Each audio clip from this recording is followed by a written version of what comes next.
Welcome to Real Estate Coaching Radio, starring award-winning real estate coaches and #1 international best-selling authors, Tim and Julie Harris. This is the #1 daily radio show for realtors looking for a no BS, authentic, real-time coaching experience. What's really working in today's market, how to generate more leads, make more money, and have more time for what you love in your life.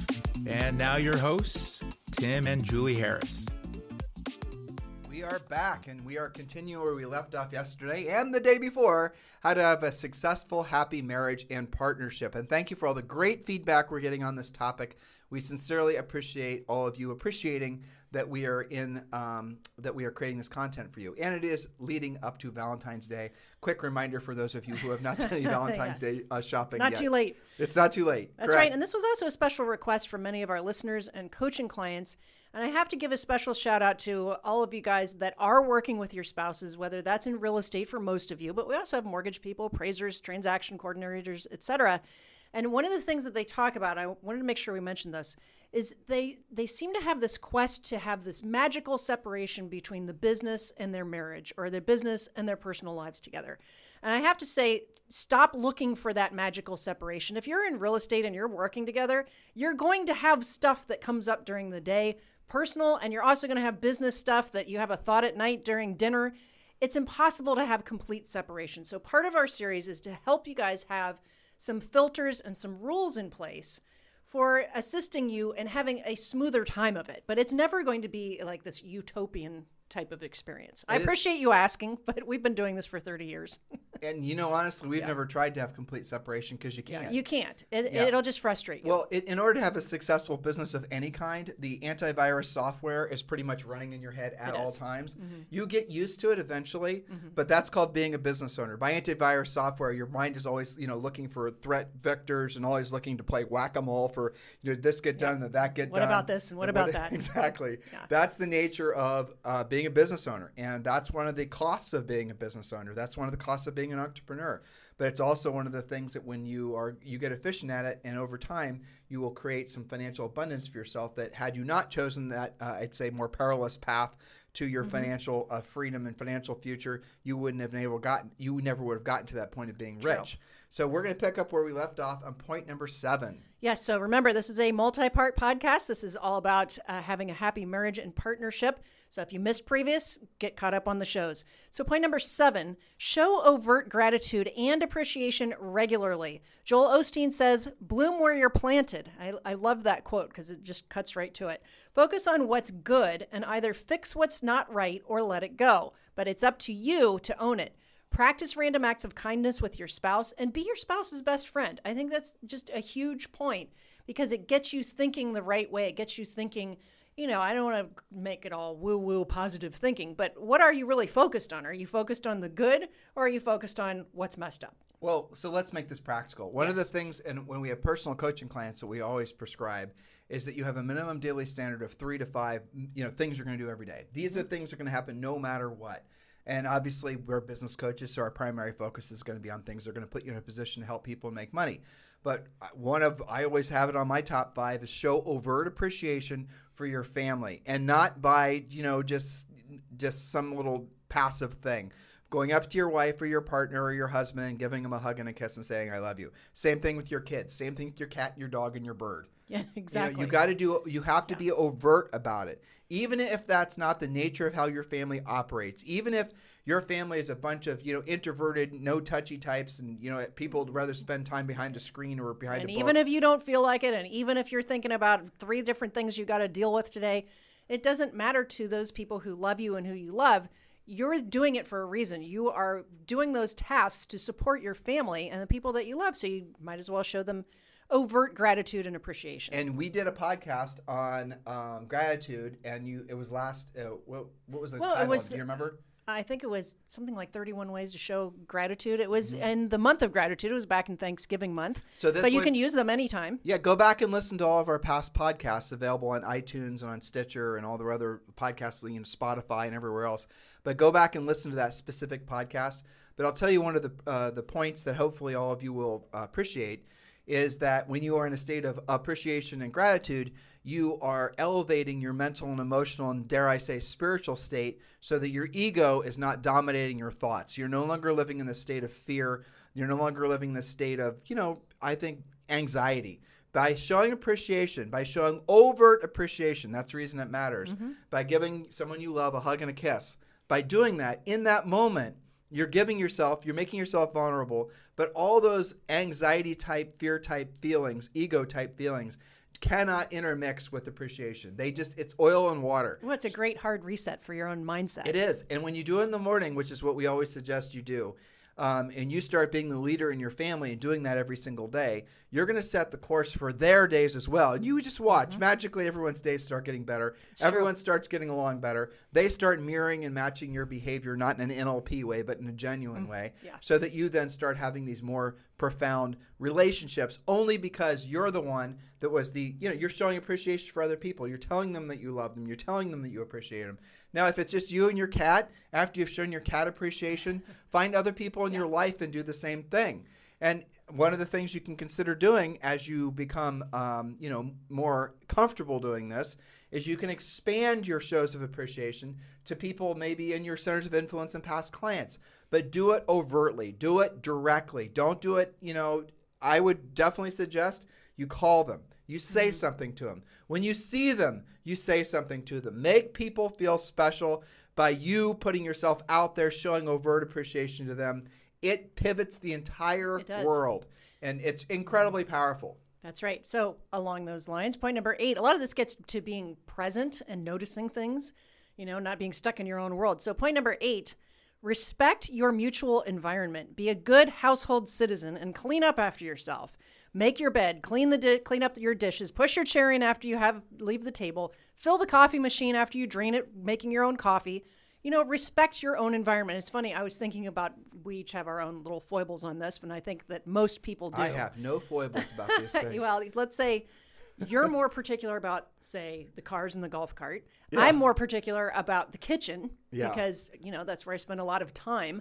So I think that we all have these little sensitivities, and if you're not a good citizen in your office, in your car, in your own home, those things can build up, and it does get construed consciously or subconsciously as some level of disrespect or that somebody isn't caring because now you have to go deal with it. But this also goes to mindset because there was a great commencement speech that was done by, I think, the University of Texas. Some of you have watched this. I don't remember the guy. I think it was a former Navy admiral, and just, and one of the things the speech was, every single day, make your own bed. I remember that, yeah. Make your own bed every single day because what happens, no matter what happened during the day, you can come home and you basically have a made bed that's waiting for you. See, that's a great daily standard that everybody can follow. It is. But the other thing it's doing is it's setting your day in a course of behavioral, I think, positive. I was going to say positivity, but a positive behavioral pattern, right? So if you start every day making your bed, if you start every day showing appreciation, and then we get into some of the things with regards to what you should be doing to generate business for yourself, and you do that every single day, there's a compounding effect to showing appreciation every single day. And there's also a compounding effect to not getting back to the previous point, showing appreciation every day. There's a compounding effect to making contacts every single day with, proactive contact with people that are thinking about buying or selling real estate. All of these things build positive momentum and are like interest. They compound over time. But if you don't do it consistently and you do it, here and there, you're not going to get the full benefit from it. Even if you have to, this goes back to one of our Harris rules, right? And I know this sounds maybe a little bit, I don't know, asking you guys to show appreciation to other people. We're telling you to respect your environment.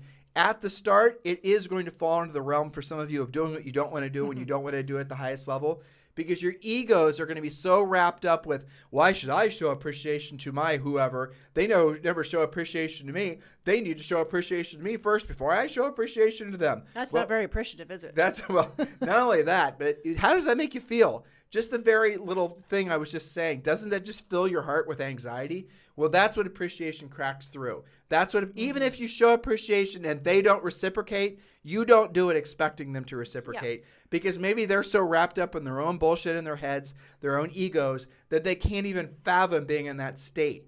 But you've got to set the example. You've got to lead with that, even if you're not feeling it back immediately. And you're doing it, ultimately, you're doing this, you're showing appreciation for other people, and you're doing it initially because it's going to improve yourself. It's going to make you feel better. It's going to elevate you out of the muck, the emotional muck that some of us love to get stuck in.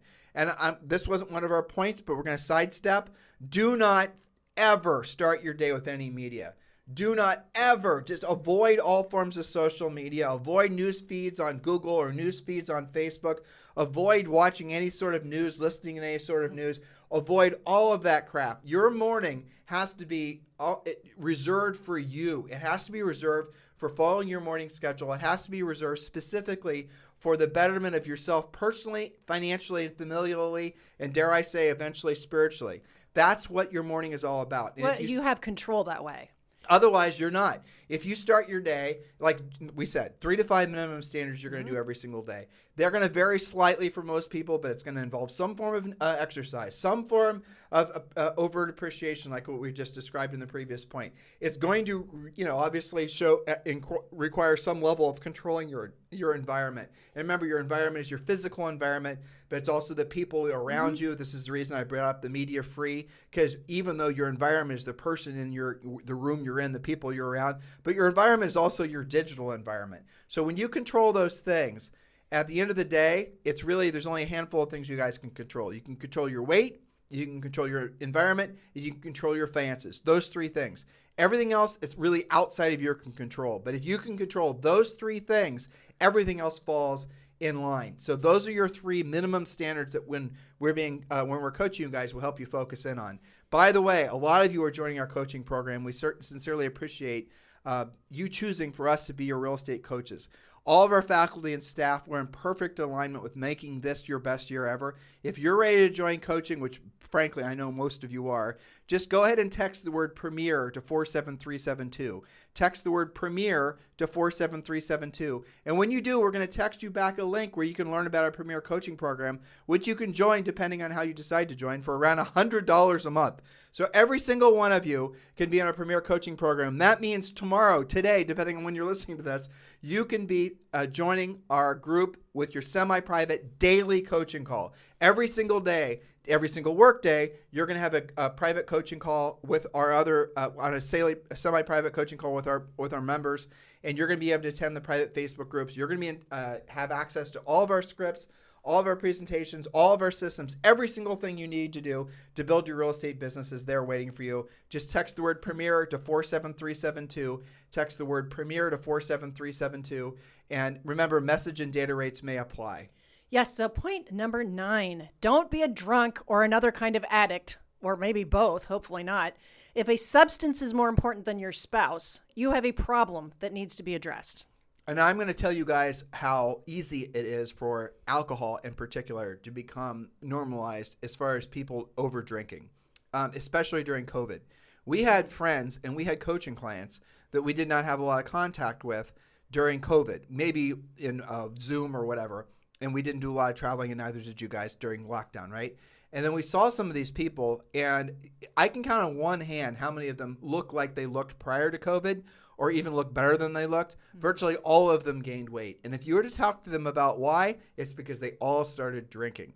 And drinking alcohol has become one of the biggest destroyers of potential, because when you drink too much booze, and we're going to give you a hack for it in a second, when you drink too much of anything, but wine is I think the new narcotic for most people, what happens is it not only will ruin you health-wise over time, not only will it dull your senses and cause you to not be the person you otherwise would have been, but it also takes your edge off for the following day.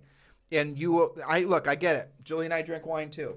And we have oftentimes had to monitor ourselves for this, especially socially. It's easy to have one glass, and then it's easy to have another. And then after that, you're like, well, what's a third glass? It doesn't make a difference. Well, then the next day you're going to feel like shit. You're not going to feel like working out. And then now you're essentially the compounding effect of building negative momentum. You're now working against yourself. So one of the things to do, let's say, for example, your wife named Julie likes Chardonnay, let's just say. I mean, theoretically, right? And let's say Julie has agreed to have one glass of Chardonnay per day during the week, and that's it. And let's say Julie likes Chardonnay that if available, she might have 2. But she's wanting to have 1. I mean, not that you ever do this. No. Okay, so the way to do it is that each glass, 1 bottle of wine per week, and let's just say your spouse's name is Julie, can only have that 1 bottle. But this is a plan and a system that she put in place. Yes. That was designed to make it so she was removing the temptation. And then, go ahead. Well, and then it makes it easier because you're self-regulating. I also add ice. I do stuff like, because I like it super cold and lasts longer. And I also, I had a coaching client dealing with this as well. And he said that he had kind of a similar habit. And what he noticed was it was a habit for him to always, like, if he was watching TV or he was working on his computer or whatever, he wanted to have that glass in his hand. And so what he did is he switched to sparkling water, but he used a wine glass. So it kind of felt like the same habit, and he said it was almost instantly better. And but the point is that you have to own it. Too. Yes, and tea, when we switched, like chamomile tea is better. Right. We also have mostly, you are off of Benadryl at night because, that helped us sleep, right? So there's other things that wreck your following morning that you want to get rid of. So I'd like chamomile tea at night instead of Benadryl, for example.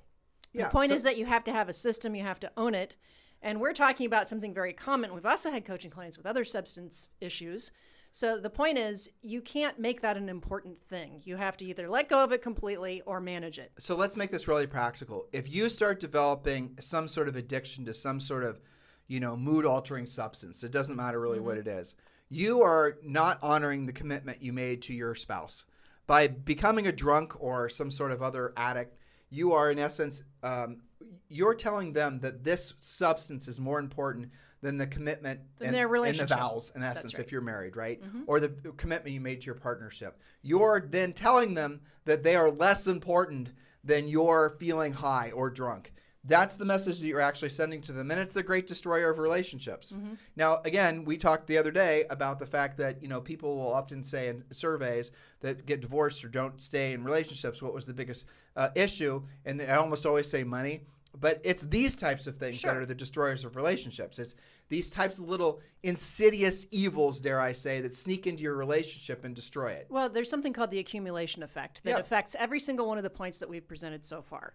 The accumulation effect of drinking too much, the accumulation effect of being a slob in your environment, the accumulation effect of not working out and taking care of yourself, the accumulation effect of not showing gratitude. So the accumulation effect works negatively or positively depending on what it is that you're accumulating. So I'm going to ask you a question, and I know it's going to make you uncomfortable, but it's important. She just gave me a nasty look. Go ahead. This is the reason we don't videotape this podcast, by the way, because you guys would see all Julie's facial expressions. So I can't say this, but I want you to answer this honestly. Okay. And I want you to do it as if we weren't being recorded. Great. Okay? Thanks for the ramp up. No, it's because I want you to be honest. Okay. You and I will, of course. We promised each other on this series we weren't going to hold back. Okay. Of course. All right. So when you see women, and that's because I don't hear this from men, but when you see women who gain weight, who become unattractive by essentially not taking after themselves, and then become resentful to their husbands because their husbands no longer find them attractive, and then they start saying things like, well, you should love me no matter what I look like and things like that. I want you to No, I don't like that. I mean, I have had conversations like that with friends as well as coaching clients. And I think it's a very selfish thing to have that approach. Talk about it. Because I think there's people are different. There's different psychologies about that. But generally, it is being disrespectful to your spouse because you're showing that you don't really care what you look like anymore. And you don't care if they care. And then you try and turn it around on them and say, well, you should love me regardless. Well, no, they shouldn't, because you're changing the rules. Refer to a previous point in yesterday's podcast. And I do think that, I don't think it's just women. I think sometimes men do that too. But I think sometimes people become and stay overweight, unattractive. They let themselves go, whatever, because it's like a rejection in some way. Let me just say something, okay? The reason that it's harder for women, I can't have this conversation with a woman. No, right? They won't you take have it the right as way. coaching clients, they won't take it the right way from me. Yeah. But I can have this conversation with a dude. I mean, I can go up to a guy. I've done it many times to coaching clients, like men coaching clients. Yeah. I'll ask them for pictures, or I'll find pictures of them online. And if they look like fat bastards, and I'm going to tell them, I'm going to say, so how does it feel like to be 100 pounds or 200 pounds overweight? What message are you sending to the world, those potential clients, that you can't take care of yourself, what subconscious message are you sending to that prospective client that you are? So you guys see how this? But it's different for women because women will say, well, I've had 4 kids and one thing leads to the next. It's really hard for me to get back into shape and I have this health problem, and all those things are true. And all those things are true, but that doesn't mean that you can't have a level of discipline to get yourself back into shape. And it's not, yes, it's for your spouse. It's also for yourself. It's also for your longevity. Absolutely. It's better for you. So I think that people get pretty sensitive about that, but when they're being introspective, of course you're going to feel better when you're in better shape. Exactly. Of course you're going to feel better when you're not having a 6-pack of beer and some Cheetos at night. Of course you're going to feel better when you get, to me, when I see that, and this may sound harsh, but I'm just being honest. When I see that, I see lack of discipline. And I know from seeing coaching clients, sometimes friends or even real estate clients in our past, that usually it's not just that. They also have a messy environment. They also are not being careful what they listen to. They also are not that disciplined about their business. They're not that disciplined about disciplining their kids. It's like, remember yesterday we were talking about when you do concentrate on this, even if it's just being consistent with a walk every day and you're moving the right direction, that the other things in your life fall into place. I would say the same is true if you screw this up, everything starts to fall apart or stays falling apart. It's a lack of discipline. This is why. But this scales for every aspect of your life, yes, too. It does. But not like just physical weight. Discipline. But physical is the thing. But this is the rawest. It's an obvious thing, right? This is the obvious thing, but this is the thing that's going to offend, but also have most people be introspective, right? Yeah. And to what you're saying, I completely agree. And also with men, truthfully. Yeah. But the reality of it is that we can have the same argument for somebody with regards to their finances or with regards to how they treat their relationship. But see, what I'm saying is all the same. It's all the same. It is all the same. It's discipline. This is why when, I go to the gym to take a Pilates class or, name your whatever class. Form of torture. Okay. If the coach shows up and they show up late and they're 20 pounds overweight, subconsciously I'm thinking, I don't know. How serious are they? Is this like their side hustle or are they really good at this? But isn't it weird that obviously everybody thinks that? But isn't it weird that we're not allowed to say that? I know. It's sort of like... And I'm going to get hate mail over this, I'm sure. But Julie at timandjulieharris.com. Julie at timandjulieharris.com. They already looked it up. But this is... If you cut through all of the socialization and all the political correctness and all the Mickey Mouse, and you just deal with the practical, tactical nature, because again, the topic of this podcast is how to have a successful, happy marriage and partnership. This is what it's all about. And if you really cut through all of it, guys, and you're being honest with yourself, you'll see all this stuff goes hand in glove. Now, if you find yourself, not being in the physical shape or financial shape or spiritual shape or familial shape or whatever that you would like to be, work on it. Yeah. Work. And look, you don't have to try to lead your spouse and like get your whip out and say, we're going to get in shape. Don't do it that way. You lead by example. Julie and I, at one point, were both overweight. I weighed 50 pounds more than I do now, and you probably weighed 30 pounds more than you do now. And I couldn't very well tell Julie that, we need to lose weight, but we both needed to lose weight. This is what happens when you have a lot of, this is the real estate weight, as we call it. Well, it was. Yeah, and this was, this is back when we were in our early 30s, right? Yeah, well, you didn't have discipline. We were having late night pizzas, and we weren't even consciously thinking about things like health. And we were using and food we weren't working out. Oh, we had some closings. We took a listing. Let's go and reward ourselves and get a pizza. Yeah. Yeah, and damn, those pizzas were good. Anthony's Pizza, are. You remember? I know. Oh, they're awesome. Anyway, now I want pizza. You did that to yourself. I did it to myself. Okay, but what then happened? I can't remember what I was going to say. Yeah, but yet the accumulation effect caught up to us. Right. And then we both were overweight, and we had to do something about it. Well, but you resisted. I remember again, let's just make this very practical and be honest, okay? Because they seem to resonate. I think we're helping. Because I knew a lot of people that were bigger than me. Yeah, because you're normal. But you had increased in size by your clothing size went up by 6 sizes. Basically. Yeah. Okay. And my waist had gone up by 5 inches or something like that, and everyone around us kind of looked like we did, so it wasn't that big of a deal. And I didn't want Julie to look the way she looked. I didn't want to look the way I looked. either for me, but also because I wanted to look attractive to her. And so what I started doing is working out. I read some books. I started watching some things. I started doing some exercising. I started, watching what I ate. I didn't go to Julie and I didn't say, Julie, we're going to stop doing this. Julie, we're going to stop doing that. I just started. You started being curious about how to work on yourself and and then I became curious about what you were reading, listening to, Right. changing your habits. Right.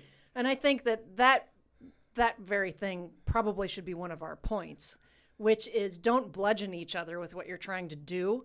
Lead by example. Own what you're trying to do. Don't try to coach the other person. Don't try and coach the other Right. person, and then your spouse will probably follow along. And, if you're like me, be a little bit competitive about it. Exactly. Occasionally. But that'll be the nice. But it's more fun that way. It is more fun. But then what happens is, again, you start forming these positive momentums. Accumulation it's effect. Like, Julie, again. I'm going to go on a walk. I'll be back in an hour. Do you want to go? Maybe the first 100 times she would have said no, but eventually she said yes.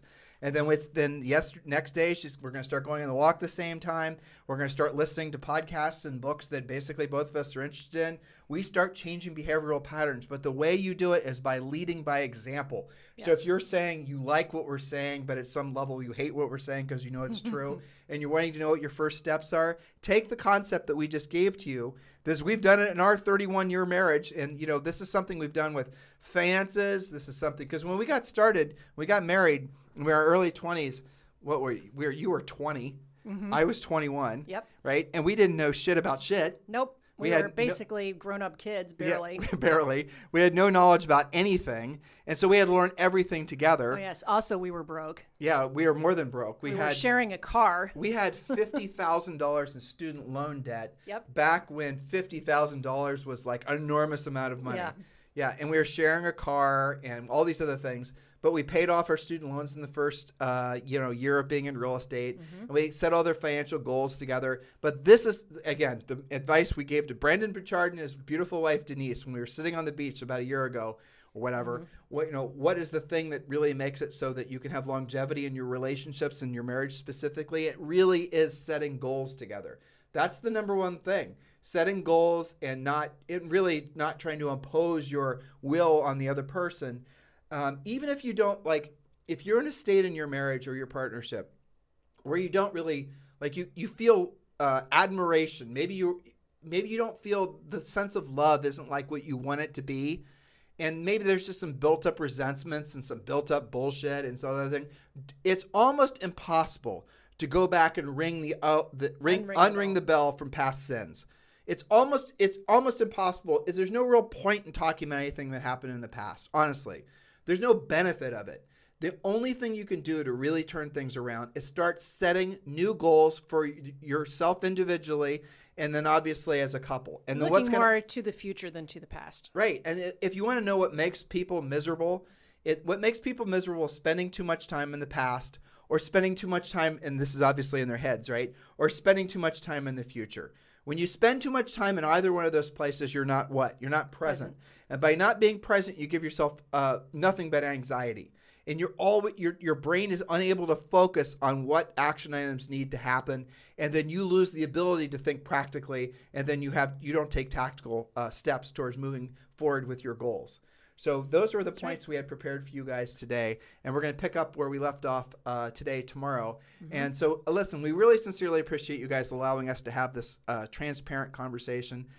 Julie, so when we were doing that, when you were saying what you were just saying, mm-hmm. Is there anything else you'd like to say to kind of round the bend on that? Well, I mean, we have a lot of points and we've been married forever. So it takes, this is not like a 3-point podcast, right? I think that there are some underlying themes like, be conscious of what your messaging is to your spouse, right? Whether that's conscious or subconscious. Well, what do you mean by that? Well, it goes back to that accumulation effect of, are you taking care of yourself? Well, maybe that starts out with, you gain 5 pounds and then, 6 months later, that's 10 pounds and nobody really noticed along the way until really you see some pictures of yourself and you're like, God, I look like that. And the other person all along has been saying, what's up with you in their mind? So you have to be conscious of what is the message that you're sending. And it all gets back to what you just said, which is being present. So you just said something that's interesting. You said that people will have a tendency to not be able to see themselves objectively. I think that's what you were trying to say. And by doing so, and they create like parallel realities that aren't really representative of how they actually are or how they're being perceived to be by their partners. Yes. Or their spouses.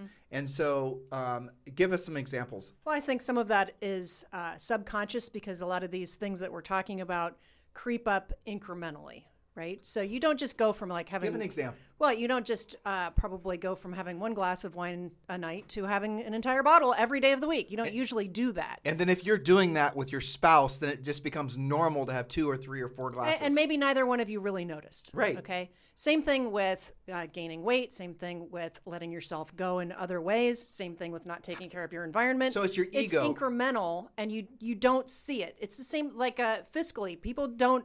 Right. Just in most cases, you don't instantly run out of money. You drain your account because you think you're going to probably have another check coming in, and then all of a sudden you realize that you've got no money. But why is it that, for example, a picture, right? Well, a literal picture of looking at of how you look to other people. Because you don't see yourself the same way. But why is that cuts through the ego? Because that's what really. So the ego is trying to tell you, it's trying to keep you in a state of complacency. Your ego. Well, it's keeping you out of conflict. It's right. You're exactly. Well, depending. You don't want to deal with that. And so that will be. You don't want to worry about your weight or your finances or the nature of your relationships. You're going to kind of be lulled into this version of complacency. Stasis. And then it's not until you see a picture of yourself where you're objectively looking in at yourself, and sometimes it is a picture, and then you're kind of shocked into reality. And I'm going to talk about something personal between us because that's the nature of this podcast. Okay. I do have a coaching call in 5 minutes. I know. Okay. But that's how, if you remember back when we were losing all that weight, that's how I got you to do it. Yes. I took pictures of you. Yes. And you didn't know it, and then I showed you the pictures. And Right. for that very moment, then you were in. That's something very. And you've done similar things with me on that too. But there's something about being an observer of your behavior.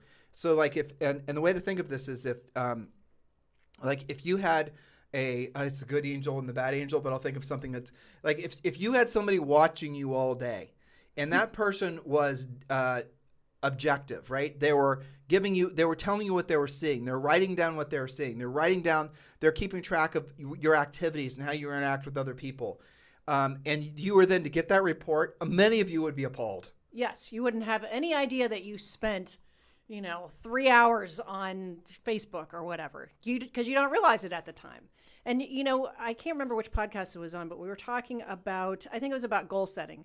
And I had just read an article about somebody studying how your brain works when you're asked to think about yourself like 2 years in the future.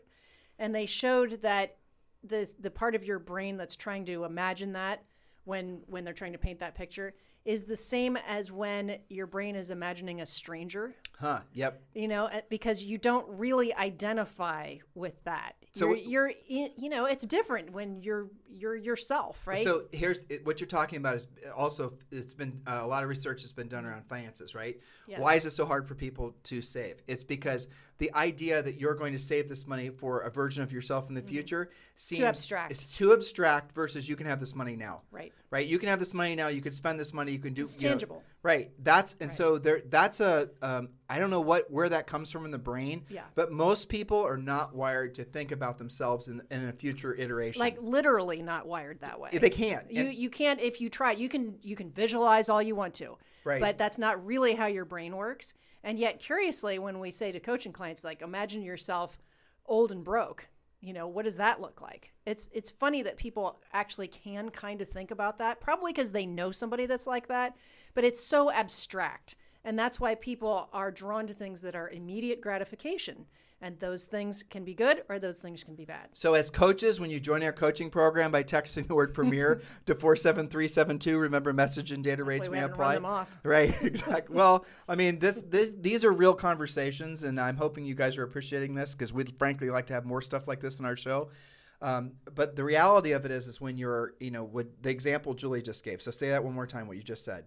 Oh, wait, sorry, tell me. I'm stuck.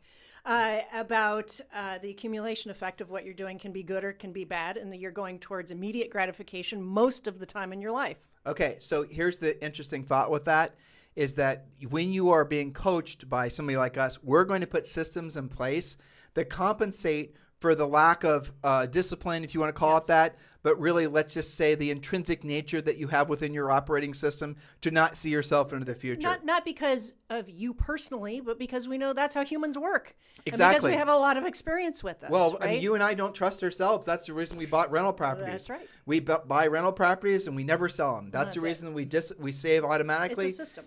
Exactly. And because we don't trust ourselves. Right. But as coaches, I always say we are interested third parties. Yes. Right? We're interested in your success. We're interested in getting you there faster.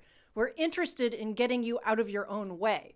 And in many cases, yes, that's because we have had to do that for ourselves. 100%. That's true. Well, we did it. We figured it out. Actually, being a coach. The hard way. Right. Being a coach is the most incredible thing because it's cathartic, right? Yes, but it's also very accountable. It's one of the things when we have our coaches in training, our Harris certified coaches, every single one of them, every single time, because these guys are all, of course, licensed and active, they all say the same thing. Oh, man, I can't coach that if I'm not doing it myself. Yep. Right? Oh, I feel the accountability now. I've been doing this for years, but not at the level I have to coach it at. And they all, it's funny how our coaches, their own businesses start to increase even more. And their personal lives. And their personal lives, finances. because of that accountability. Well, exactly. But that's ultimately. Which is cool. But that's what this is all about. Yeah. This goes back to the point you made on the first day. The environment in which you find yourself in. Sure. The personal environment, the professional environment, the physical environment, but also the environment of the people you surround yourself with, your coaches, for example, what you allow your mind to ingest as far as content.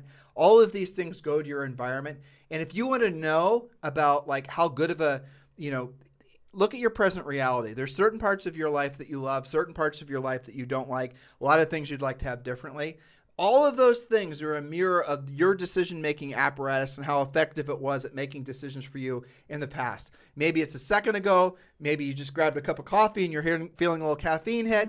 Maybe it's 6 months ago. Maybe it's 60 years ago. What you're living now is the result, accumulation effect of all the decisions you made in the past. So if you're not liking the way certain aspects of that are going on in your life, you have to accept the fact that your decision-making apparatus around, for example, finances, is not where it should be. Now, you can spend a hell of a lot of time trying to figure out why you think, what's your normal. Just cut that Forget out. all the psychological bullshit and stop trying to unring the bell. Don't worry about it. You are the way you are. Don't try to, avoid the health self-improvement thing. Instead, just put a system in place that forces you to change your behavior. That's it. That's it. That's the bottom line. And a lot of these things are, of course, in our Harris Rules book, and, the coaches teach them every day. Something as simple as saving 10% off of every commission every single time you get paid, no matter what, that's what you do. And I don't think I can't name a single coaching client or friend or colleague that has ever saved a significant amount of money who hasn't had a discipline like that. I had a coaching call prior to this one. I have a very few number of personal clients anymore. Go me. And it was with Stephen Giles. And I have someone I've coached on and off for a long time, a great agent in New York. I know his name. Yep. All right. So he is, we were having this exact conversation.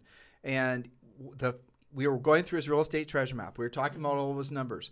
And, the mental way that he had been saving money had been whatever's left. And I have a goal of saving this amount of money this year or paying off this debt. And I said, we're not going to do that anymore. What we're going to do instead is this real estate treasure map stuff, guys. If you want your own copy of the real estate treasure map, and this is literally what I had him complete. Yes. This is the first thing you do when you become one of a Harris coaching client. Is you finish your real estate treasure map. And the way you get your free copy of the treasure map, whether you're a client or not, it texts the word Harris, Harris, to 47372. Text the word Harris to 47372. And remember, message and data rates may apply. But what I had him do is wrote down what all of his personal expenses are, what all of his business expenses are.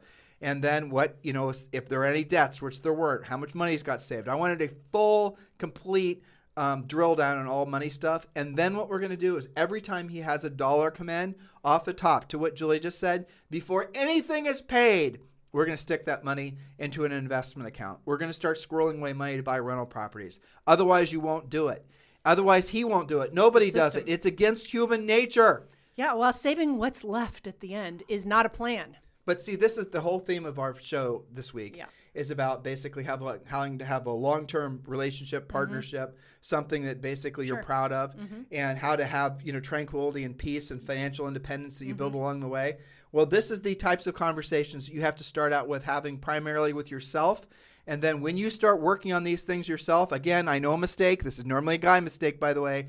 Don't go to your spouse and start hammering down and saying, this is what we're going to do. This is how we're going to do it. You start doing it first. You start living that life first. You start having that discipline first. And then they will mirror you. They will start doing what you said. Don't coach them. Don't, hit them with a carrot or, try to prod them with a stick. I mean, at the end of the day. I agree with that. Yep. So that is what, for example, how to have financial discipline. We're going to get more into the details of how to work together and become more practical and how to separate responsibilities and at the same time stay a loving couple. And that's what we're going to talk more about tomorrow as we lead up to Valentine's Day. And anything else you'd like to say, guys? I really appreciate you being so honest. That's all right. By the way, I love how you threw out there, I have a coaching call in 5 minutes, even though I know I do. Even though I know it was in 15. 10 minutes ago. Yeah, 10 minutes. Yes. Okay, I got to run. You guys have a great day. We'll talk to you on the show tomorrow.